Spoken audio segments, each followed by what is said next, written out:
السلام عليكم، مرحبا بكم في وصفة مطبخ وئام. نتمنى ان شاء الله وصفة تاع اليوم تلقاكم بخير وعلى خير ودوام الصحة والعافية. جبت لكم اليوم واحدة الكاطو تاع زمان، حلوة الفرشيطة سهلة ماهلة وبنينة وخفيفة بزاف.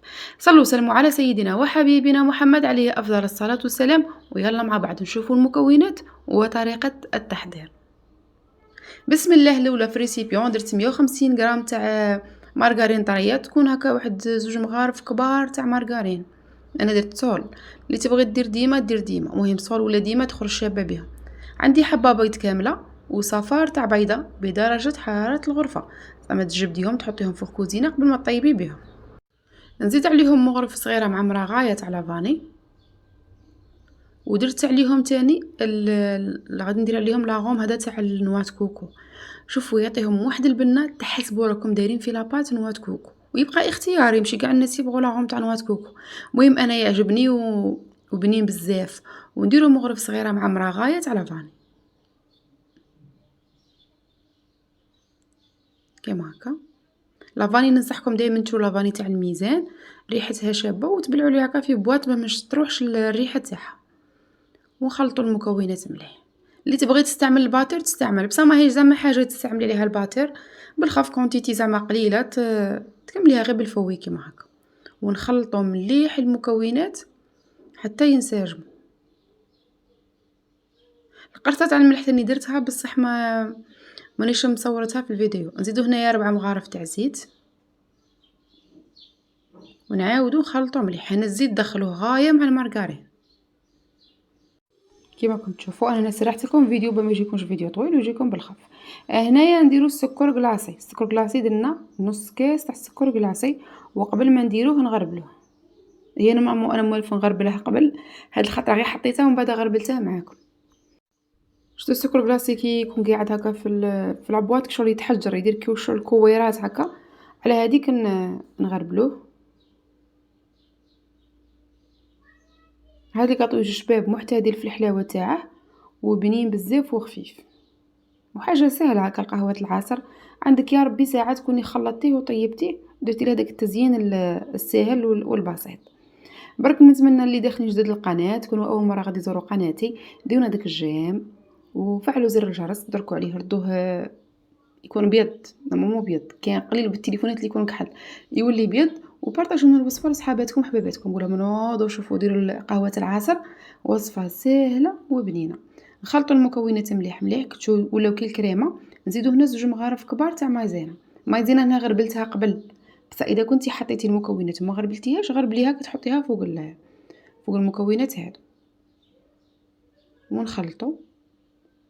قلت لكم اللي ما تبغيش تستعمل فويد دير بالباتر، تخدم بالباتر. عندك 2 دقائق تكوني رونتي لاباط تاعك. ونخلطوا.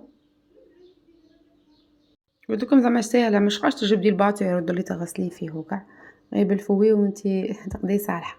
هنا هيك خلطت المكونات، تبقى لنا الفارينه.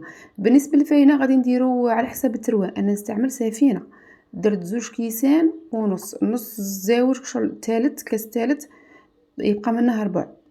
فايت النص بشويه يبقى منها ربع. قادر نتوما الفارينه تاعكم ما تديكمش 2 كيسان ونص، تديكم 3 كيسان، بصح من الاحسن ديروها طريه باه تجيكم خفيفه ما تقصحوهاش. هنايا بالنسبه لليفير شيميك غادي نستعملوا نص مغرف صغيره، راكم تشوفوا ما تكونش 5 غرامات، تكون واحد 3 غرامات ولا، المهم عينك هي ميزانك. نص مغرف صغيره. ونخلطوا المكونات مليح. الفرينه لو كنتي مبتدئه بداي ديري غير بالكاس، ديري الكاس الاول وروني، عاودي الكاس الزاوج ديريه بالنص، وكي تجي في الثالث تبداي غير بشويه بشويه تتبقى منه هذاك الربع كما راكم تشوفوا. ونرونو بشويه لاباط تجي طريه وتجي خفيفه. في هذا الوقت انا قبل كاع ما نبدا نخدم هذا الكاطو شعلت الكوشه، درتها في النار متوسطه وخليتها تحمى هذيك 5 دقائق ولا 10 دقائق، الوقت اللي نتيا غادي تشكلي فيه الكاطو غادي تحطيه في السني وكاع. لاباط تاعك تكون وجدت والكوشه راهي حاميه، خاش غادي كي تدخليها ما تطولكش في الطياب. يا ربي يصفر لك من تحت ومن الفوق وتخرجيه، ولا يدي هذيك الحموريه خفيفه. كاين اللي تبغي الكاطو شويه احمر، دي حموريه خفيفه ما تخلوش يحمر بزاف بزاف. هنا بعد ما لميت لاباط شوفوا كي لميتها طريه، درتها في كيس بلاستيكي، في الوقت اللي درت فيها السني وجدت السني ورشيت فوقها الفرينة وكاع، أنا ما درتش بابي كويسون، رشيت الفرينة تا كنقول لكم علاه. نبدا نديرو في الكويرات، كويرات عينك هي ميزانك، زعما مش شرط ديري حبة وحدة، مجبدش الميزان ونتعب روحي، أنا عيني هي ميزاني، هذا كاطو ساهل وخفيف ما فيه لا طابع لا والو. حلوة تاع الفرشيطة قاع تعرفوها من بكري يديروها أمهاتنا وكاع، كاطو ساهل وخفيف وبنين. نديرو كيما هكا، نشكلو هاك شغل ولا دويرة، من بعد ديك الدورة نردو هاك الحربوش ونشكلو هاكا بشكل مستطيل، باش كي نحطو الفرشيطة تجي على حسابها. هادية بعد ما حطيتها أنا في السني رشيتها بالفرينة ونبداو نشكلو هاكا بالفرشيطة. لو كان ديرو بابي كويسون تبداو من ديرو الحبات هاكا وتدركو عليهم بالفرشيطة يولو ينهزوكم، بابي كويسون يولي يتكمش شغل يغبنكم، بصح كي ديرو فرينة لا ما تغبنكمش. الكوشه قلت لكم راهي حاميه، غادي ندخلهم يحمروا من التحت وفوق غير شويه يدو الصفوريه هذيك الشابه، واللي تبغيهم حمرين تخليهم يحمروا شويه ونجبدوهم ونكملوا التزيين مع بعض. انا يعجبوني هاد القاطويات ساهلين، ما فيها لا طابع لا تلمي لا والو، غير هكا تكوري اشكال ساهلين بسيطين والتزيين تاني ولا اسهل. المهم حاجه خفيفه وشابه.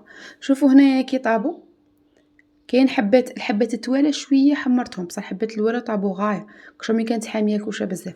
هنا عندي الشيكولا تاع مينا ذوبتها، زدت لها مغرف كبيره تاع زيت ونبداو نزينو غير هذا النص الفوقاني تاع تاع حلوه الفرشيطه تاعنا. اللي تبغي تغمسها كاع تغمس كاع نص الحبه في الشيكولا، تكونوا مكترين، تكون عندكم على الاقل واحد 200 غرام ولا تاع الشيكولاتة، شوكولاتة الطيل، هذه ماشي شوكولاتة الطيل، مهم تاع الكلاصاج، تكون عندكم واحد 200 غرام باش تكون بزاف تقدروا تغمسوا فيها. انا 100 غرام كانت قليله، ديجا 100 غرام وكالين منها ولادي زوج حبات تما ناقصه تكون يا ربي واحد 80 غرام ولا، بصح كفاتني وقدتني. شوفوا هاولا الشكل النهائي، هادو هما الكاطو تاعنا، جا شباب وخفيف وبنين، ديك البنه تاع نوات كوكو جات روعه فيه. نتمنى ان شاء الله الحلوه تاع اليوم تكون عجبتكم وتجربوها وتردوا لي رايكم في التعليقات، ومع السلامه الى وصفه اخرى باذن الله.